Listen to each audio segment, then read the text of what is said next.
Hello and welcome to Amrita by the Book. My name is Amrita and this is my booktube. And today I'd like to welcome you to my very first original book tag. If you've been here before, you know I love book tags, and this one is actually my feeble effort towards doing something towards a buddy read that I'll be hosting towards the end of January. And that's a reread for me of Persuasion by Jane Austen. If you've never read it, then it's a fabulous novel. It is sweet and funny, and I think it's commonly held to be the one true romance that Austen wrote, and it is wonderful. It's been many years since I read it, and I can't wait to reread it. And I have a bunch of really good friends who are joining me on this particular reread, and it's going to be offline, the discussion. Also, if this is the first you've heard of it and it sounds like something that you'd like to do, if you've never read Austen before, or if you're an Austen fanatic, whatever is your speed, if you'd like to join us, then please do. I have a bunch of people who are on BookTube, and as well as people who are not. And it doesn't matter if you're a creator or not. It's just meant to be, you know, a read between friends. So anything that I host has to be super chill, just because I have no emotional or mental bandwidth to do anything super fancy. But I did want to do something. And if you've been here before, then you know I love book tags. So I thought it made a lot of sense for me to just make up one of my own. I might have gone a little bit overboard, but it doesn't matter because everyone here is a reader. Feel free to interpret the prompts as you like, and if you have non-fiction answers to the prompts, then that's even better, because I feel like more people need to come up with non-fiction suggestions and recommendations on BookTube. I've tried to cast as wide a net as possible, so let's see how this goes. So question one, Persuasion, as you know, has been adapted to screen many times, as have pretty much all of Austen's works, even the ones that she left incomplete. You know, Sanditon has a very fanatic following online. So I wanted to ask, what is your favorite on-screen adaptation of a literary work that was published before 1900? So immediately off the bat, this is already very tough for me because I love those adaptations. In fact, I have several videos ranking the adaptations, recommending adaptations. So I was like, ooh, just one? That's hard. Also, it has to be something that I haven't talked about before, which is not part of the prompt, by the way. Like, you can talk about something that you've spoken about a million times before. I just wanted to make things more difficult for me. But I thought 1988's Dangerous Liaisons. If you haven't seen this movie, it was actually nominated for Oscars. I mean, it was a very successful on-screen adaptation of a very old book that was originally published in, I want to say the 18th century. And it's a French book. It's called Les Liaisons Dangereuses. And it's the story of this very wealthy, debauched aristocrat who doesn't have much to do in life, so he just spends his life seducing women. And he finds a very virtuous married lady and decides that she's going to be his next target. And at the same time, he has this equally debauched, equally vile lady friend who is also playing all sorts of sexual games in society. And the two of them start playing this game with each other where they're trying to see who can corrupt an innocent first and to what degree. This book has been adapted a million times to film. I think the one that modern audiences probably know best is the Sarah Michelle Gellar adaptation with Ryan Philippe. It's called Cruel Intentions. There's also another version called Valmont with Colin Firth, a very baby Colin Firth. But this particular one, which stars John Malkovich and Glenn Close and Michelle Pfeiffer and Uma Thurman, is actually my favorite.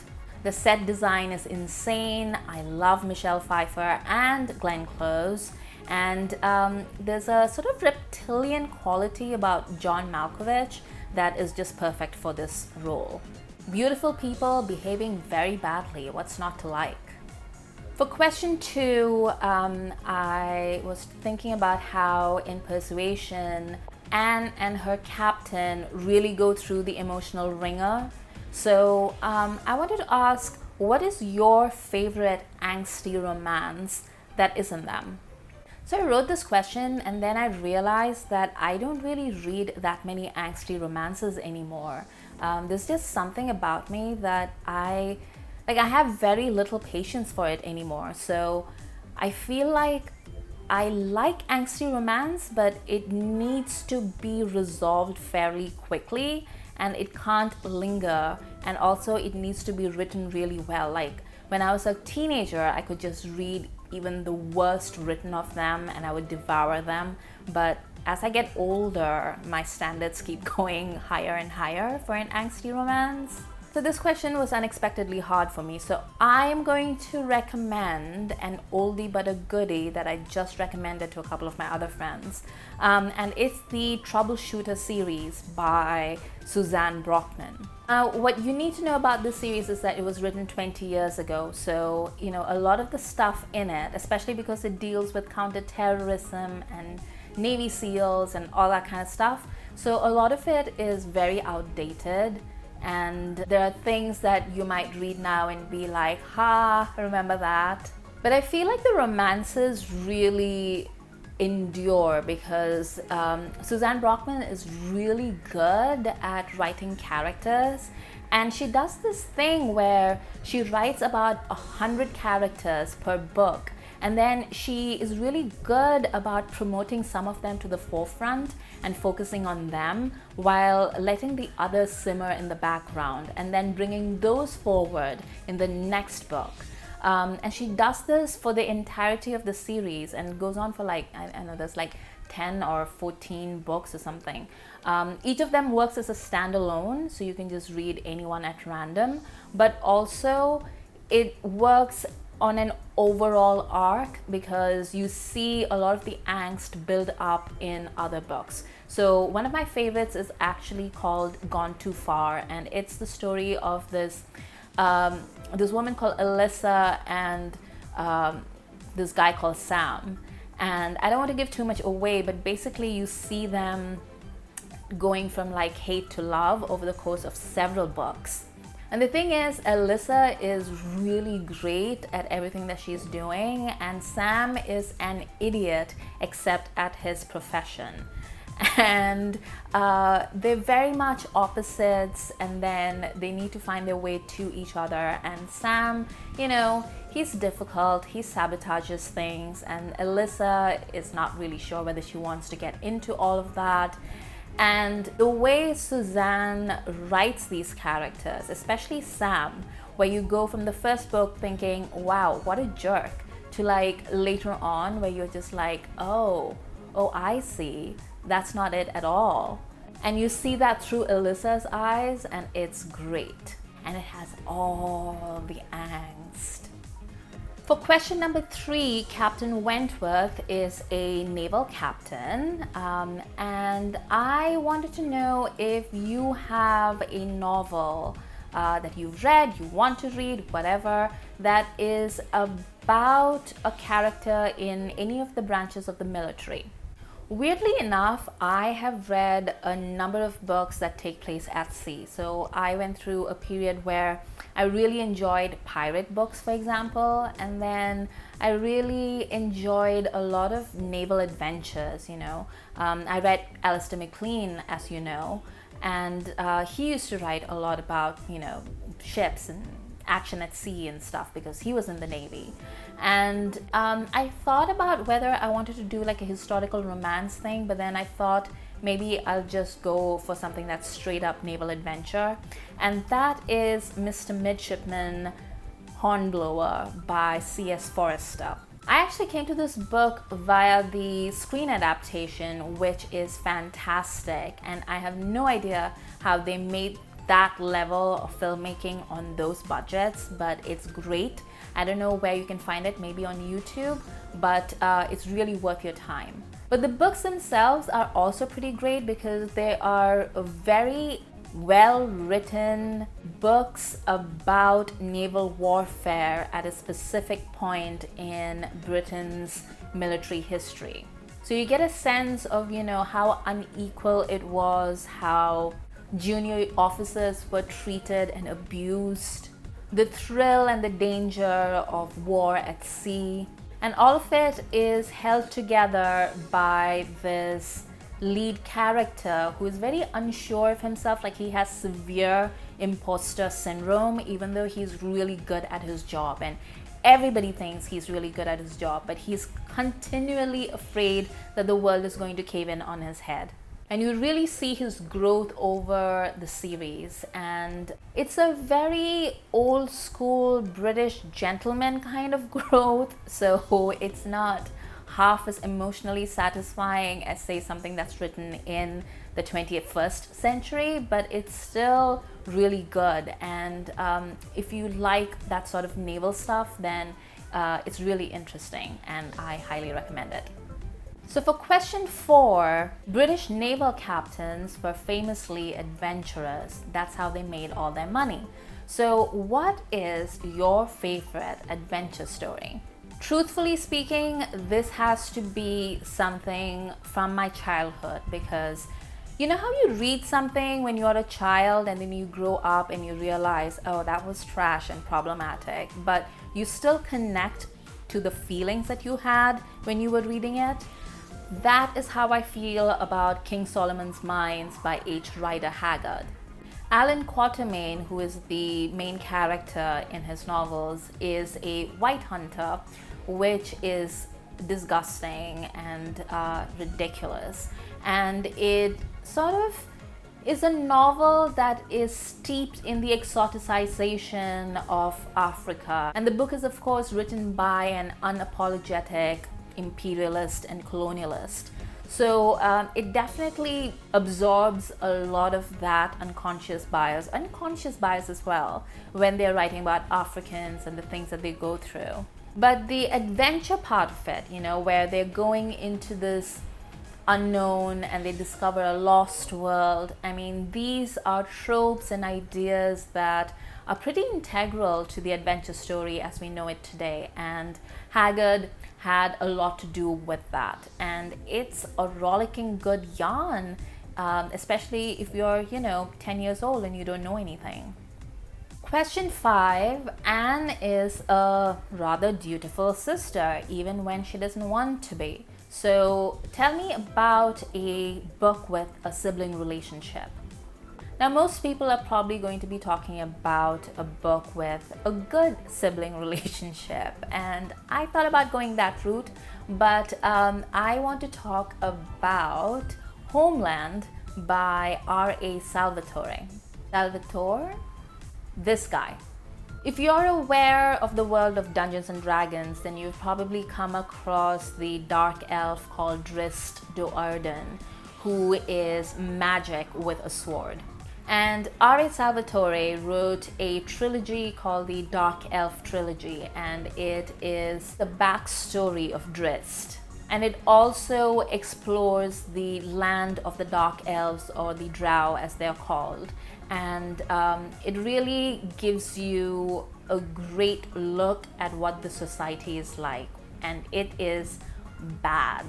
I mean, just straight up evil.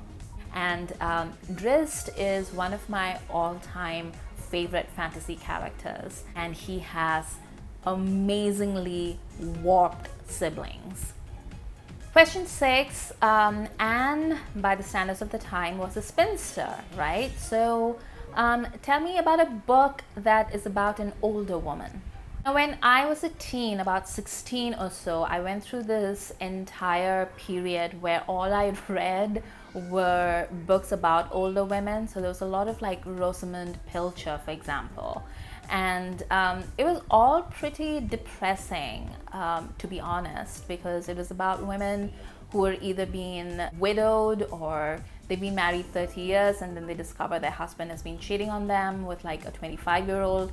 It's pretty bad. So I was like, well, maybe I should choose one of those books. And then I realized I didn't want to do that. Instead, I'm going to recommend the audiobook. I mean, you can get the normal book as well because it's really great, but the audiobook is narrated by Nora Ephron herself, and it's called I Remember Nothing.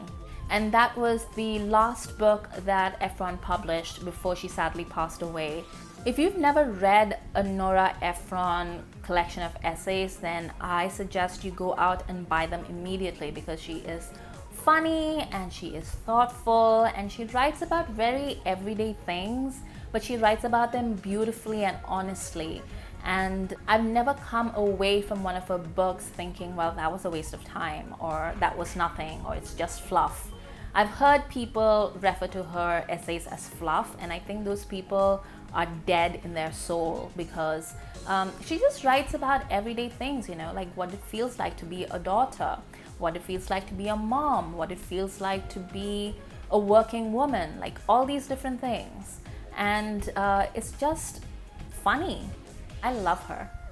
Question 7. Persuasion is one of the most critiqued, referenced books in English literature. So I wanted you to talk about a book that references another book or the plot or characters from another book.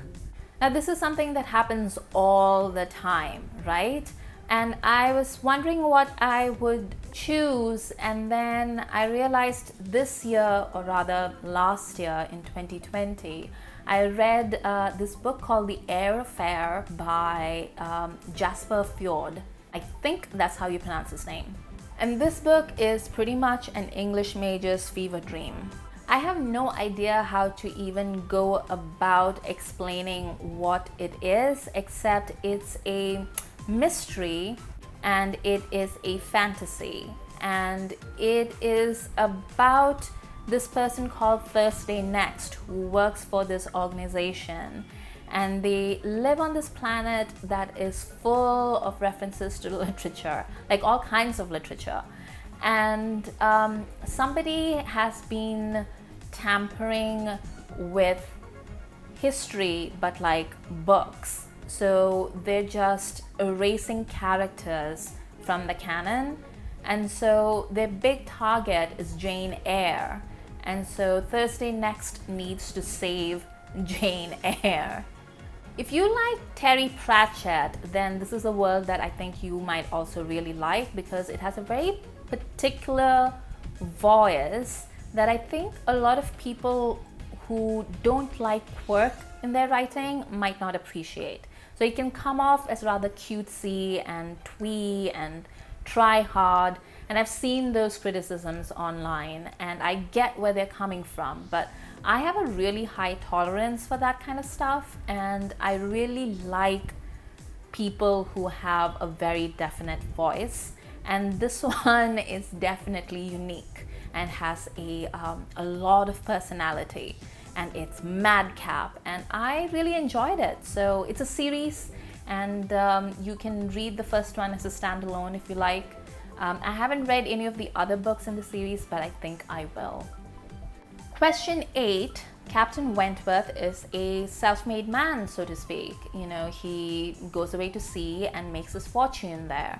So tell me about a character in a book who is a self-made one. So for this, I'm going to tell you about one of my favorite novels, which is Black Sheep by Georgette Heyer. And it is one of the most funniest and most romantic novels that I have ever read in my life. And that is despite the fact that the main character, the self-made man, makes his fortune in India. And so I have a good idea of how he made his fortune, and obviously very bad. But the novel itself, like, I crack up just thinking about it.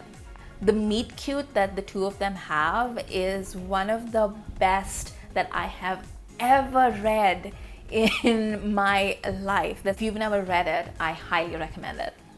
Question 9. Persuasion has a lot to say about gender roles. And I wanted you to tell me about a book that has things to say about gender roles too. So my choice for this prompt is Virginia Woolf's Orlando. If you've never read this, it is one of the most interesting books written in English literature, which I feel is something that you can say about a lot of Woolf's works. Like a lot of her works, Orlando is not interested in giving you answers. Like it's not trying to tell you anything. It's just taking you on this journey. And then as you go along, all these things happen. And the central character, he's born a man, but then he changes genders as we go through time. And there's no real explanation of like what is happening. Things just happen. And it can be a difficult read at times, but it is also, like a lot of Woolf's works, a book that will come back to you at various points in your life where you're just like, oh, like, is this what she was talking about? Or this reminds me of that. Or is this inspired by Orlando? You know, like that kind of a thing. Reading it is almost like trying to understand somebody's emotions when you have no idea what an emotion is. I don't know, it's very particular. I read it a long time ago. I haven't reread it, but I think about it every so often. And finally, number 10 is an optional question, and it is really for people who love Jane Austen or Persuasion. So I would love to hear from you about, you know, a trivia or a piece of like personal anecdote, something related to Jane Austen or Persuasion in particular. It could be anything. So for me, it was going to Bath with my friend Caroline, and we both love afternoon tea. So we thought that we'd go have tea at the house where Austen lived and worked for a great many years in Bath. And they have their own little tea room there. And you have to go up these flights of rickety stairs, and then you walk in, and I swear to God, there was a fake, I think it was fake, fireplace, and on the mantle above the fireplace somebody had placed a portrait of Colin Firth as Mr. Darcy. The whole place was full of like Americans, and everybody had a bit of a laugh, and people were posing in front of the portrait, and it just makes me laugh when I think about it all the time. And I wonder if Colin Firth knows about this, and if anybody who knows Colin Firth has ever been to that tea room and just been like, Dad? So that was my original tag video for Persuasion, and since it's a tag video, obviously I have to tag people. Now, there are a number of people who are going to be doing the buddy read who are not on BookTube or don't have their own channels. So I'm not going to mention them by name, but I'm going to put like a link to this video on Instagram so they can see what's up and they can do it if they want to. But here on BookTube, I'd like to shout out the 3 or 4 people who are doing this. So there is Rosie, who has been on a bit of an Austen kick of late. Like she did Emma. Like I don't know if you've watched her video about Emma a few weeks ago, but it was really great, and you should check that out. And I'm going to link down to it below. Katie might be doing it. I say might be because I saw her TBR video for the next couple of months, and it is insane. But it's Katie, and you know, she has superhuman powers when it comes to reading, so she's probably going to do it. So I'm going to tag her as well. I'm tagging Margaret, who also has a bunch of different things coming up over the next few months, but she said she'd like to do it, so I'm going to tag her. I'm tagging Lana, who might do it because she is a realist like me. So she told me straight up that maybe she'll do it, maybe she won't. but I'll tag her anyway because even if she doesn't do the buddy read, then maybe she'd like to do the tag. I'm also tagging Amy, who is a late entrant to the game, but I think it's going to be a reread for her, same as me. And I believe it when she says she loves Persuasion, because I don't have a single librarian friend who doesn't love Persuasion, and I have a lot of librarian friends. So those are my 5 tags, and I hope you'll check out their channels. And if you're interested in joining us on the Buddy Read, please do let me know. Thank you all for watching, and I hope you have a fun time with this tag.